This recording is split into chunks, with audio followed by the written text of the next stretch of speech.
My wife accused me of cheating, then tragedy struck. I, 31 male, and my wife, 29 female, had a baby last December. It was a traumatic birth, and my wife developed postpartum depression. While she was originally going to go back to work after the birth, she's been struggling enough that we decided to wait until our daughter was a year old and reassess. She has been going to therapy weekly. With my wife home full-time, I've had to work increased hours. This is something we discussed prior to making this decision, and she knew this from the start. A few weeks ago, my boss approached me about a project that would require a lot of overtime in a short amount of time. It would both be great financially and for my career. I talked to my wife about it, and she agreed that I should say yes to my boss. For the 4 weeks I'd be working on this, my Mill and her best friend, Jessie, 29 Fahrenheit's, name changed, would come help out with some of the duties that I typically do. Jessie is a Som with a 4-year-old and a 2-year-old.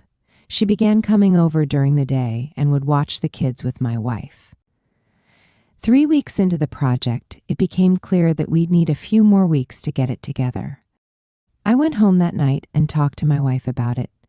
She said she was okay with it, but got very cold in the days after. It wasn't unusual behavior over the past few months, so I didn't think much about it and tried not to take it personally. During the last week of the project, I got home one night and saw that Jessie was still at the house. I didn't think much about it, said hi to her and my wife, and then went to go check on our daughter. Before I could get to her room, I heard Jessie say something along the lines of, "He doesn't even stop to greet you." Definitely a sign. I turned around and asked what it was a sign of. Immediately, my wife started crying, and Jessie started accusing me of having an affair. She told me that I must hate my wife because she has PPD and am not attracted to her because she gained weight from the pregnancy. Neither of these things are true. I'm trying my best to help my wife through her PPD while supporting our family. And I think she looks great how she is right now. She just hasn't wanted to have sex, and I haven't pushed. Jessie then demanded to see my phone. I told her no. She told me that's a sign that I'm guilty. I told my wife that I would let her see my phone if she wanted to. She nodded, and something inside me broke. I guess it was the thought that she actually believed I was having an affair really got to me, and that she didn't trust me after everything we've been through. Well, she looked through the phone and there was no evidence. Jessie started saying that I deleted the evidence. She started screaming and woke up our daughter, so I told her to get out of the house. Eventually, she left, and I went to calm our daughter since my wife was still on the couch crying. When my daughter was asleep again, I sat down by my wife and tried to talk to her about what's been happening. She told me that she's been worried ever since I started working all the overtime. I told her that we'd talked about how good of an opportunity it was, and she agreed to letting me take on this project. She said it was very suspicious to increase the length of the project. I told her that sometimes that happens. She wanted more evidence, so I showed her messages and emails with timestamps from work and pay stubs showing the OT. She said she believed me and was sorry for doubting me. It was just that Jessie had been telling her that these were all signs that I was cheating. I asked her why she believed Jessie more than me and why she didn't come to me with her concerns. She didn't have a real answer. It's been a couple weeks and the project is over. I actually scaled back and am trying to work a little less than I was before the project so I can spend more time with my wife and daughter. But I feel so burnt out trying to do everything and becoming resentful because in the back of my mind, I know that my wife doesn't trust me. I ask myself, what happens the next time I have a project? Or I have to run errands one day? Or if I have a business trip, am I going to come back every time to accusations that I'm cheating? I've tried bringing it up a couple times, but my wife tells me it's not the time and that she's tired or sad. I try to be mindful of her feelings, but I wonder if that means that I can never have any of my own. I'm not sure what to do here. Any advice for how I can move forward? Update. Thank you to everyone for all of the advice and support on my previous post. I think a lot of you pointed out what should have been obvious, that I need to get a therapist and start looking after my own mental health. A couple people asked for an update, so I'm giving one, but it's not happy. That night I approached my wife and told her that I was going to find a therapist. I didn't connect it to her accusations or anything, just said that I was having a tough time and needed therapy. She shrugged and told me to do whatever. Next day, I got home from work and our room and my home office were ripped apart. Things everywhere. Important papers scattered. I don't see her, but our daughter's in her room crying. My wife left her alone, her cell phone's off. I call my in-laws and a few friends, but no one's seen her. I'm starting to get worried, and I call my mom to see if she can babysit while I go out and look for her. Before my mom can get home, my wife gets back. Jesse's driving. Jessie doesn't come in. She hasn't been back in the house since I kicked her out because she was offended by my behavior, but my wife does. She's clearly upset, been crying. I ask what happened. I thought at first the house might have been robbed. She starts screaming at me that I'm being unfaithful and that the therapy is a front so I can meet my mistress. I try to calm her down and tell her that's not true, but she came at me and she hit me. My nose is broken. She kind of realized what she did and sat down on the couch and went comatose, just stared at the wall.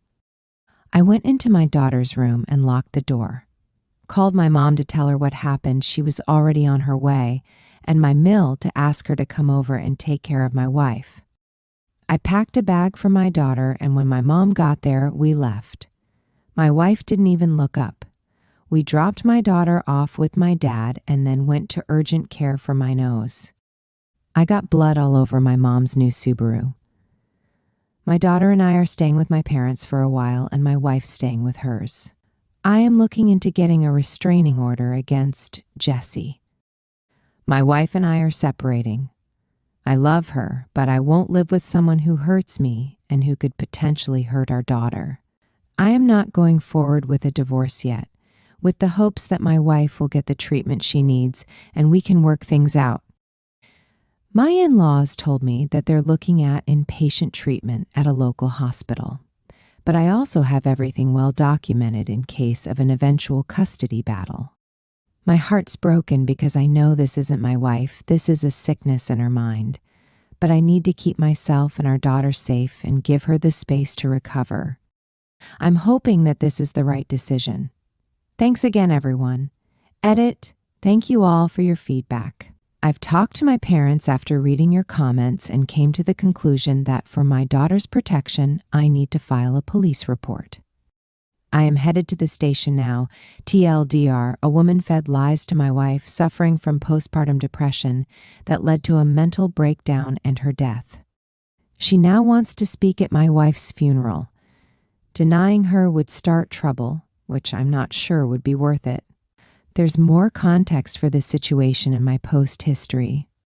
My wife passed away early Monday morning, convinced by her friend Jessie that I was having an affair that I did not have. She had a mental break, which resulted in my taking our infant daughter and staying with my parents for a while.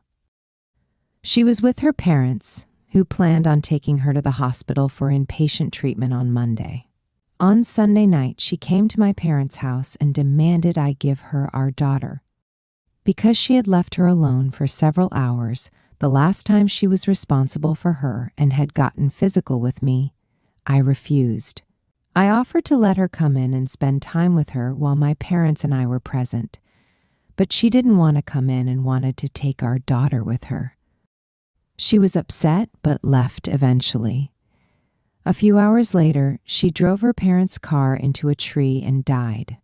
The friend, Jessie, came to see my daughter and me yesterday. After some tears, she told me that she was planning to speak at my wife's funeral. She had already cleared it with my in-laws, but was letting me know as a courtesy. I told her she would not be speaking at the funeral. We fought and she left after telling me that I was an asshole and not the only person who loved my wife. I talked to my in-laws who are adamant that Jessie be allowed to speak. She and my wife have known each other since they were kids, and my in-laws are close to her. We're all very fragile right now, and I fear that pushing this further would hurt my relationship with my in-laws, which I don't want. Still, the thought of seeing Jessie up there at my wife's funeral makes me feel sick. I don't think I can stand to listen to her, knowing that she took joy in my wife's deteriorating mental health and picked up my wife, leaving my daughter home alone. That being said, I don't trust myself to make the best decisions right now. My mind's clouded by grief, guilt, and fear. My parents are split on what to do, and I don't have the energy to reach out to my friends. So I'm coming here again to ask for your advice. Thank you.